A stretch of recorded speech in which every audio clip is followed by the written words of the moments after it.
इंद्रियों की कोई इच्छा नहीं होती कभी भी।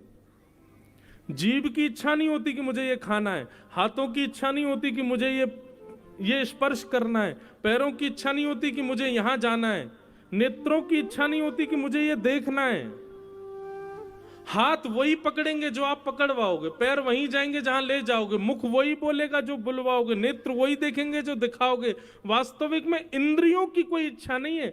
इन इंद्रियों का अधिपति आपके चित्त के भीतर बैठा आपका मन, उसकी इच्छा होती है। और वो इच्छा इन इंद्रियों से कह करके आपको कहता है कि इसको पूरी कराओ। रसगुल्ला केवल तब तक अच्छा लगता है जब तक जीभ पर नहीं आ रहा। जीभ से भीतर जाते रसगुल्ले का कोई स्वाद नहीं होता। इसी प्रकार संसार के जितने भी विषय भोग वस्तु हैं, वो विषय भोगी वस्तु केवल एक अनुपात तक ही हमको सुख देती है, उसके अधिक वो सुख नहीं देती। क्यों? क्योंकि मन अपनी सुख की वस्तु ले लेता है, बाकी इंद्रियों को उसमें छोड़ देता है कि तुम भोगते रहो। इसलिए मां, आप कहो कि आंखों को सुधारना है, पैरों को सुधारना है, हाथों को सुधारना है, इंद्रियों को सुधारना है, तो नहीं सुधरेगा। इन सब के अधिपति मन को सुधारना पड़ेगा। सब लोग इधर देखो, इधर देखो, यहां देखो, कथा सुनो ध्यान से। और मन केवल एक चीज से सुधरेगा। मन को सुधारने का केवल एक तरीका है। आप कहोगे, आप तो घूम फिर के एक ही बात बोलोगे, सत्संग। नहीं, मन सत्संग से नहीं सुधरेगा, मन सुधरेगा कुसंग के त्याग से। आप कहो कि हम पे इतना समय नहीं हम कथा में आ सकें, हम पे इतना समय नहीं हम वृंदावन जाके कथा सुने, हम पे इतना समय नहीं कि हम संत जनों की वाणी सुन सकें, हमारे पास में इतना डाटा नहीं कि मोबाइल पे भी लाइव कथा सुन सकें। कोई और उपाय बताओ मन को एकाग्र करने का। अपने आसपास रहने वाले, अपनी बातचीत के दायरे में आने वाले, उठना बैठना जिनके साथ है, उन सब की लिस्ट बनाओ। और उनमें जितने भी लोग कुसंगी हैं, जो दूषित खाते हैं, दूषित पीते हैं, दूषित बोलते हैं, दूषित विचारधारा वाले हैं, वो चाहे कितने भी अपनत्व के क्यों ना हो, उन सब का संग छोड़ दो, आपका मन अपने आप पवित्र हो जाएगा। कुसंगता का त्याग, उसी से ही मन पवित्र होगा।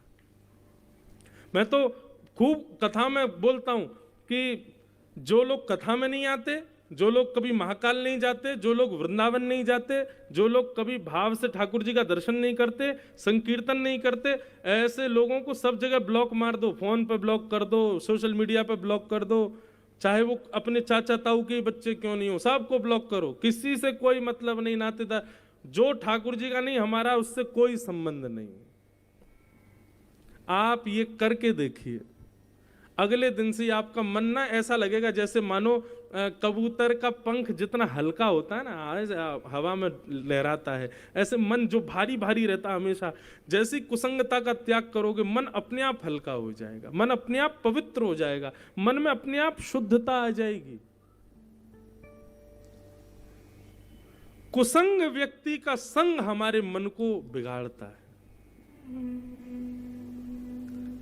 देवभूति माता से भगवान कपिल कहते हैं, मां, और एक बात सुनिए, कुसंगता का त्याग मतलब व्यक्ति विशेष का त्याग नहीं होता है। आप जो वस्त्र पहनते हैं ना, उन वस्त्रों से भी संग का पता चलता है। आप जो खाते हैं, अन्न से भी आपके संग का पता चलता है। आप अन्न का कैसा संग करते हो, आप वस्त्रों का कैसा संग करते हो। आपने देखा होगा कई संत महापुरुष कहीं भी जाते हैं, अपना आसन संग लेके चलते हैं, और वो जैसी कुर्सी पे बैठेंगे तो पहले आसन बिछाएंगे फिर बैठेंगे। क्यों? आसन क्यों लेके चलते हैं साथ में? अब वहां पे ना जाने कौन बैठा होगा, किस कैसे कैसे लोग बैठे होंगे, उस वहां पर बैठ के किसने क्या क्या विचार किया होगा, उसका प्रभाव कहीं उनके ऊपर ना पड़े, इसलिए वो अपने भजन का आसन संग लेके चलते हैं, उसी पे ही बैठेंगे। वो बात अलग है कि आजकल दिखावे के लिए लेके चलते हैं, देखो महाराज जी का आसन है भैया, ले बिछा बैठो। वास्तविक मूल बात तो ये है कि कहीं हम ऐसे दूषित स्थान पर ना बैठे जहां बैठने से हमारी बुद्धि विकृत हो जाए। संग का मतलब केवल लोगों के बीच में रहने से संग खराब नहीं होता। वस्त्रों से भी संग खराब होता है।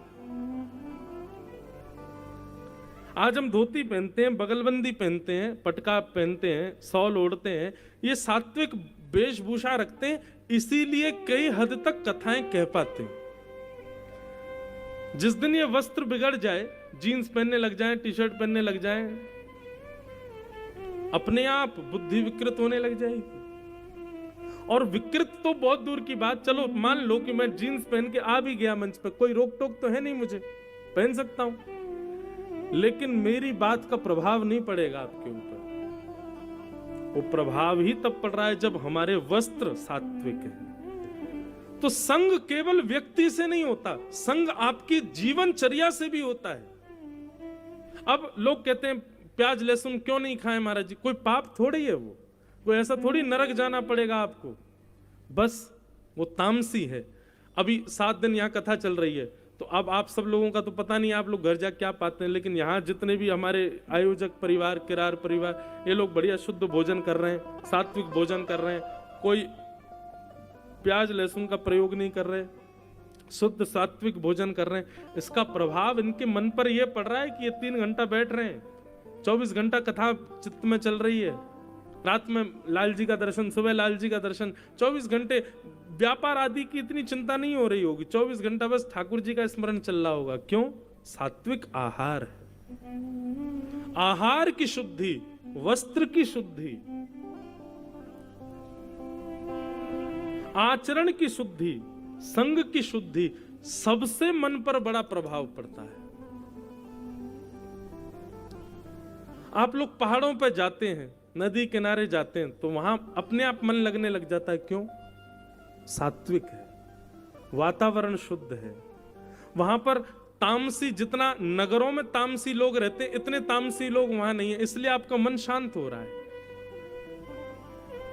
पर्यावरण से भी हम लोग कितने घरों में जाते हैं, लोग बाग बुलाते हैं, सत्य बता रहे हैं, घर में पैर रखते ही अनुभव हो जाता है कि घर कैसा है, यहाँ के लोग कैसे हैं, क्या खाते होंगे, क्या पहनते होंगे, क्या पीते होंगे, विवाद चल रहा होगा, भाई भाई लड़ रहे होंगे, सब पता चल जाता है। और ऐसे घर में फिर बैठने का बहुत ज्यादा देर मन नहीं करता, बस होता है बस प्रणाम करें, चलो दंडवत, चलो। और कहीं कहीं ऐसे घरों में भी जाते हैं, वहां बैठ करके बस लगता है कि कोई तकिया दे दे, यहीं सो जाए, इतना सुख मिल रहा है, चित्त को इतनी शांति मिल रही है, इतना बढ़िया लग रहा है। अब ये सबके साथ होता है कि नहीं? हमारे साथ तो होता है ऐसा। मुझे घर में जाने से, नगरों से भी मुझे वो होती है, नकारात्मक सकारात्मक भाव आने लगते हैं। कई भारत के ऐसे नगर हैं, वहां पहुंचते ही ऐसा लगता है यहाँ कथा कब पूरी हो जाए यहाँ से। और कई नगर ऐसे, वहां ऐसा लगता है कि अरे 8 दिन हो गए पूरे, अरे और 10-15 दिन और कथा चलती रहती, आनंद आता। ये सब संग दोष है, और इन सब की शुद्धि से मन पवित्र होता है मां। लेकिन हम इतना तो नहीं सुधार सकते कि भाई वस्त्र भी सुधार लें, सब कुछ सुधार, कम से कम इतना तो सुधार कर सकते हैं कि ऐसे व्यक्ति का संग त्यागो जो ठाकुर जी से संबंध नहीं रखता, जो ठाकुर जी की कथा से संबंध नहीं रखता। यहां से प्रारंभ करो। और भगवान कपिल कहते हैं ये 5 लक्षण जिसमें हो उसका संग करो। कौन कौन से 5 लक्षण? कि तितिक्षवः कारुणिका सुहृद सर्वदेहिनां अजात शत्रवः शांता साधव साधुभूषणा। बहुत ध्यान से सुनिएगा। सबसे पहला लक्षण बताया तितिक्षु। तितिक्षु का मतलब होता है सहनशील, जो कि आज की डेट में कोई भी नहीं है, कोई सहनशील नहीं है। दूसरा लक्षण कारुणिका, सब पर दया करने वाला। तीसरा लक्षण सुहृदः सर्वदेही नाम, सबका भला चाहने वाला। चौथा लक्षण अजात शत्रु, किसी से शत्रुता ना करने वाला। और 5वां लक्षण शांता, मौन रहने वाला। ये 5 लक्षण जिसमें हो मां उसका संग करो। आपको किसी में नहीं दिखेंगे ये 5 लक्षण, पर हमने कथा करते करते 5 लक्षण एक में देखे। दोबारा सुनिए और विचार करो, ये पांचों लक्षण किस में है? सहनशीलता, दया, सबका भला चाहने वाला, किसी से शत्रुता ना मानने वाला और शांत रहने वाला। ये 5 लक्षण आपने किसी में देखे? पांचों एक में नहीं। पर कथा करते करते हमको एक में ये पांचों लक्षण दिखे, और वो है जगत जननी श्री गौ माता। गैया में ये पांचों लक्षण होते हैं।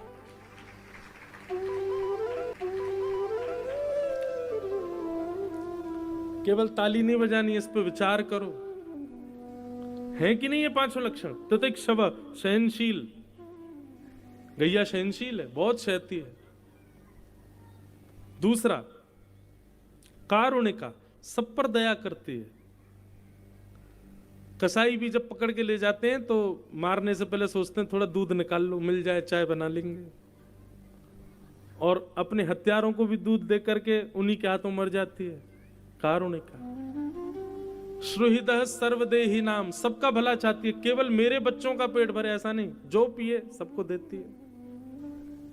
अजात शत्रवः, किसी को अपना शत्रु नहीं मानती।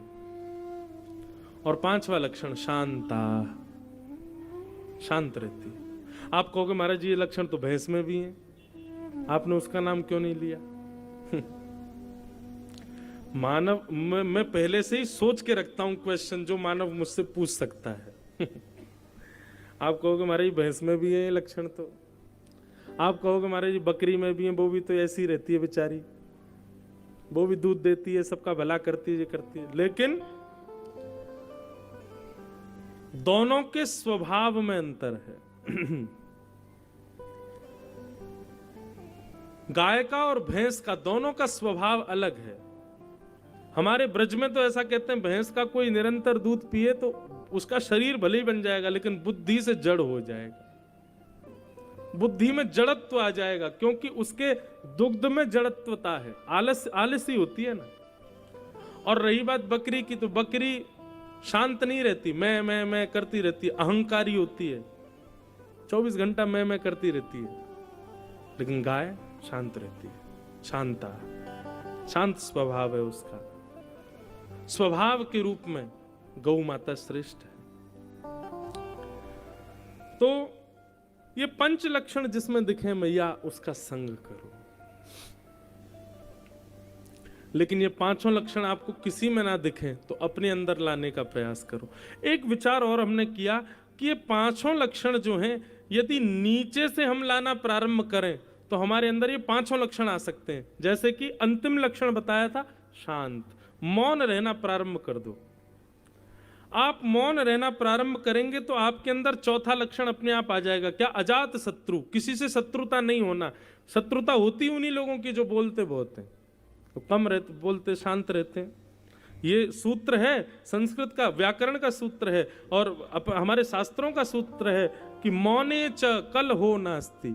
मौन रहने वाले के कभी कलेश नहीं होते। कलेश होते ही उसके ज्यादा है जो बहुत बोलता है। इसलिए आप मौन रहना प्रारंभ करो, अपने आप होता जाएगा कि आपके शत्रु खत्म हो जाएंगे, अपने आप आपकी शत्रुता नष्ट हो जाएगी। तो मौन रहने से ये 4था लक्षण आ जाएगा। 4थे लक्षण से 3रा लक्षण है। 3रा लक्षण कौन सा है? श्रुहिदः सर्वदेही नाम, सबका भला चाहना। ये अपने आप आपके मन में आ जाएगा। 3रे लक्षण से 2रा लक्षण आ जाएगा। 2रा लक्षण क्या? दया, सबके प्रति दया अपने आप आएगी। और ये 4 लक्षण आ गए तो 5वां और प्रथम लक्षण अपने आप आपके अंदर आ जाएगा, सहनशीलता। तो नीचे से प्रारंभ करो, शांत रहना प्रारंभ करो, जितना हो सके मौन रहो। ऐसा हमारे शास्त्र आज्ञा करते हैं कि व्यक्ति की आयु 2 चीजों से कम होती है। एक तो बहुत खाने से, दूसरा बहुत बोलने से। बहुत खाने वाला और बहुत बोलने वाला, इन दोनों की आयु, हम जितना बोलते हैं उतनी आयु कम होती है, जितना खाते हैं उतनी आयु कम होती है। इसलिए भोजन और वाचन, इन दोनों पर थोड़ा वेग लगाओ, लगाम लगाओ, कम करो। आप कहोगे महाराज जी फिर तो आपके बहुत कम साल रह गए होंगे, बोलते ही रहते हो 4 घंटा। आप तो बिल्कुल चुप ही नहीं रहते। अब एक और ट्विस्ट बताएं, एक और बढ़िया बात बताएं। हरि चर्चा करने वाले को भगवत संबंधी वार्ता करने वाले की जितनी देर वो बोलेगा उतनी देर उसका मौन ही माना जाता है। मतलब आप सांसारिक चर्चा कर रहे हो, आप संसार की चर्चा, उसका घर कहां बनना है, वो क्या कर रहा है, वो कहां जा रहा है, उसकी पत्नी कैसी, उसके बच्चे कैसे, उसका क्या है, ये क्या, ये सारी बातें, तो ये सब बोलने में काउंट किया जाता है। लेकिन जैसे ही आप भगवत संबंधी वार्ता करते हैं तो आप मौन ही माने जाते हो, आप मौन हो। अगर इस नाते से देखा जाए तो हमारी अभी वाणी पूरी हुई ही नहीं है, हम मौन ही हैं अभी तक। ये मौन, अच्छा मौन व्रत करने वाले जो होते हैं, जो मौन व्रत धारण करते हैं 12 वर्ष का, 14 वर्ष का, 20 वर्ष का, उन लोगों को आज्ञा होती है कि वो भगवान नाम बोल सकते हैं, वो ठाकुर जी की कथा चर्चा बोल सकते हैं, इसके अलावा कुछ नहीं बोल सकते। क्यों? क्योंकि भगवत चर्चा मौन ही मानी जाती है।